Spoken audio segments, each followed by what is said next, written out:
everybody, Debra here, Bandit, my co-pilot down there. Today I want to talk a little bit about whether or not I am a nomad by choice. I have been on the road 8 years and since 2015, and I've been all over the United States, coast to coast and border to border. And I have met more friends than I can even imagine that are lifelong friends. And I had planned on doing this life in my retirement, but am I doing it today by choice? Let's talk about that for a minute.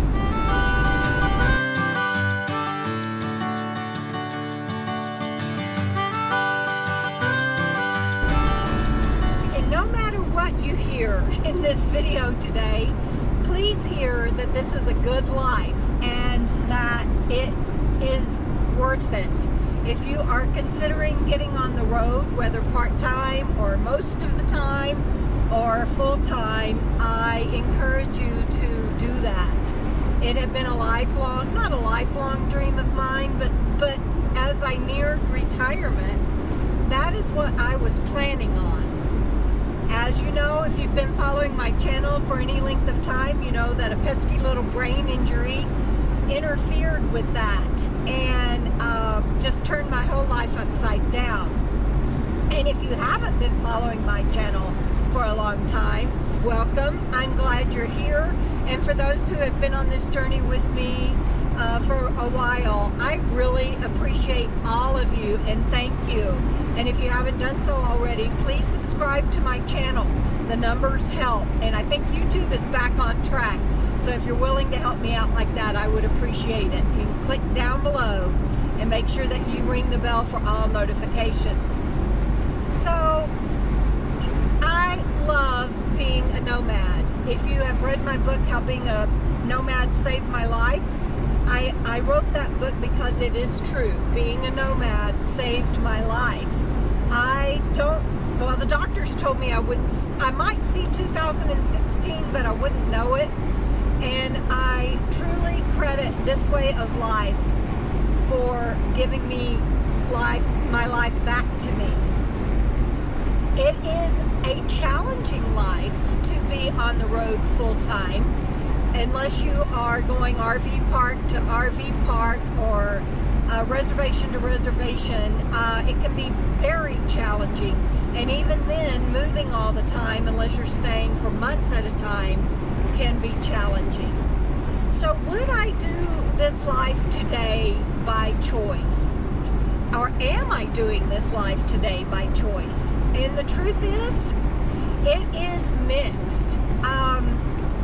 I don't have the luxury of getting off the road, even if I wanted to.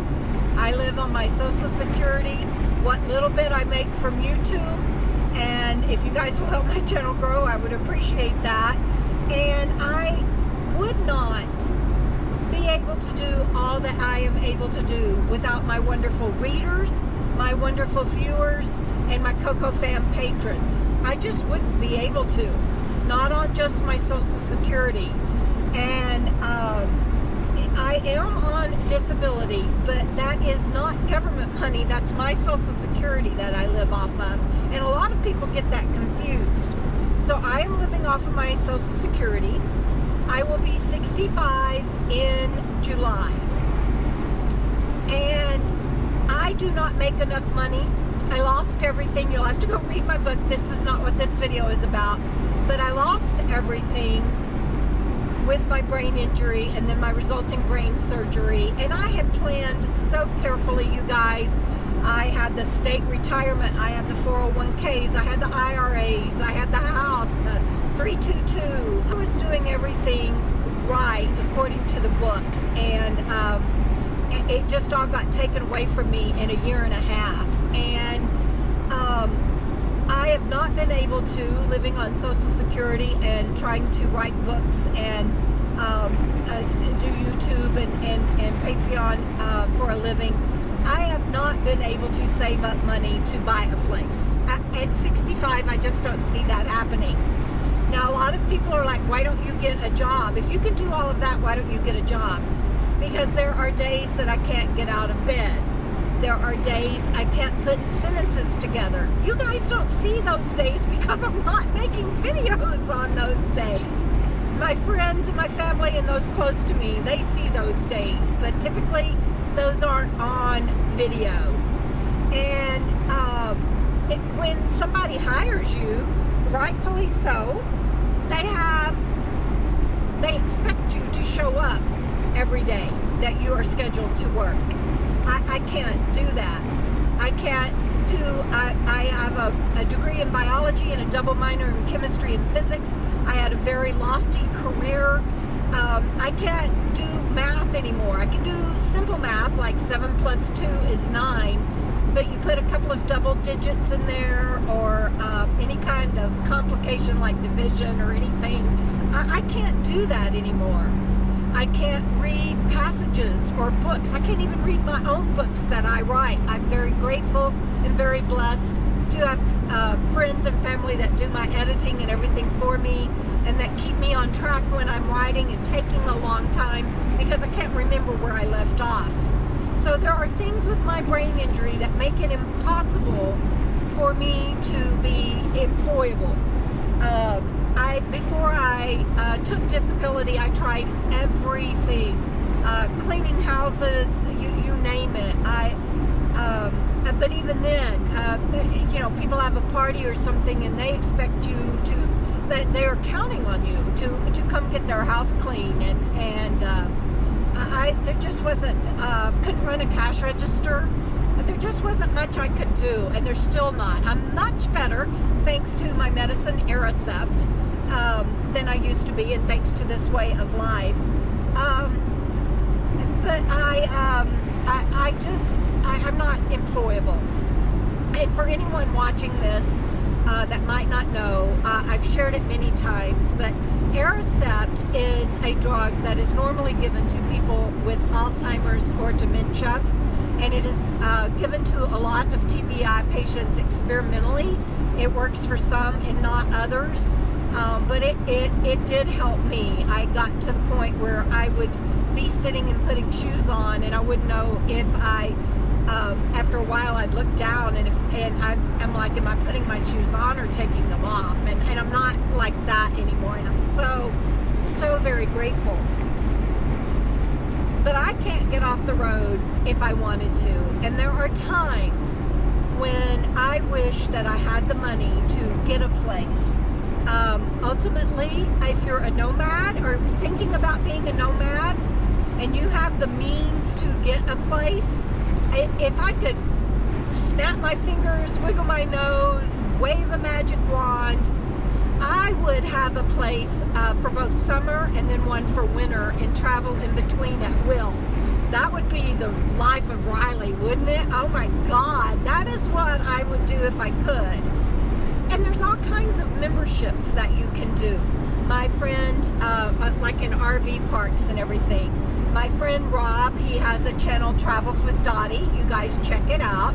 He recently put up a video that he is buying a membership. In fact, today, as I'm filming this, at an RV park in Pahrump, Nevada. And it is, the membership is affordable and affords him great amenities and a home base. I had a home base for a while way out in the boondocks because it was $200 a month and I could afford that. But it wasn't sustainable long term. And it was close to Death Valley. And when you have a vintage RV that you're not sure is going to run all the time, that just wasn't sustainable long term. And so I gave that up. And so now I have no home base. There aren't many, I can't even afford an RV park site. They have gone up astronomically. And if I wanted to get off the road and just rent an RV park site, I don't have the monthly money for that. So I can't really say anymore that today, as you are watching this, that I am on the road by choice. Because, went over a railroad track, sorry about that. Because I don't have a choice. And I love this life, and I wouldn't trade it for anything. So I don't know how you categorize that. there are escapees memberships, not memberships, but you can buy into escapees at an RV park and have a permanent site, and then you can travel to all of the different escapees RV parks and make reservations. Jenna and I met someone that they bought 2 escapee memberships, one at a southern RV park and one at a northern RV park. And I don't know, but that for me, that wouldn't be the way to go if I could. So if you've watched my channel, I'll try to put the links in the video about where I tried to buy land, and I ended up getting this RV instead, and I'm so very grateful for that, and my home base that I rented for a while, and that got me through the epidemic of 2020, and it was just such a blessing. But there was a reason that I didn't buy land with that $3,000 loan. I bought because I was looking at repossessed land, county land that the county was putting up for auction. Go watch that video and it'll tell you why I didn't do that. Precaution if you're thinking about doing that. Now I have friends like Aja and others that have bought land. Bob Wells, my friend, just recently put up a video about buy land if you can, and absolutely, if I could do that, I would, but I would still want north and south and be able to travel in between. So it's not an option for me anymore. I don't know what I'll do as I get older. All I know is to keep doing what I'm doing, and that's writing books. And thank you all for that. I've purchased my books. I'd love to hear in the comments which one is your favorite. And I am getting back to writing. I've had a hard winter, but I'm finishing up the sequel to the last book. But writing, I love doing YouTube because, like right now, I'm able to put sentences together today, obviously, and I will get this posted soon. And I can do YouTube when I can. And my patrons, oh my gosh, if you're interested in joining the KOKO Fam patrons, you can do so for as little as $1 a month. They get book excerpts ahead of time. Some get books released ahead of time. We do all kinds of fun things on there, and I post regularly about behind the scenes stuff. But I couldn't do this. I don't know what I would do without my Earth Angels. So you guys, I hope this was helpful. If it was, please share it. And if you have any questions, let me know in the comments below, and I will do my best to answer them. And yeah, I can't say that I'm out here by choice today, other than I love the life and I wouldn't get off the road right now. But even if I wanted to, I can't. And so we all do what we have to do, and we make the best of it. And oh my gosh, what a life I have. Bandit and I are so blessed, and I travel with Frugal RV Gal, and she and Sammy Joe, and they are a blessing to me, as are all of you.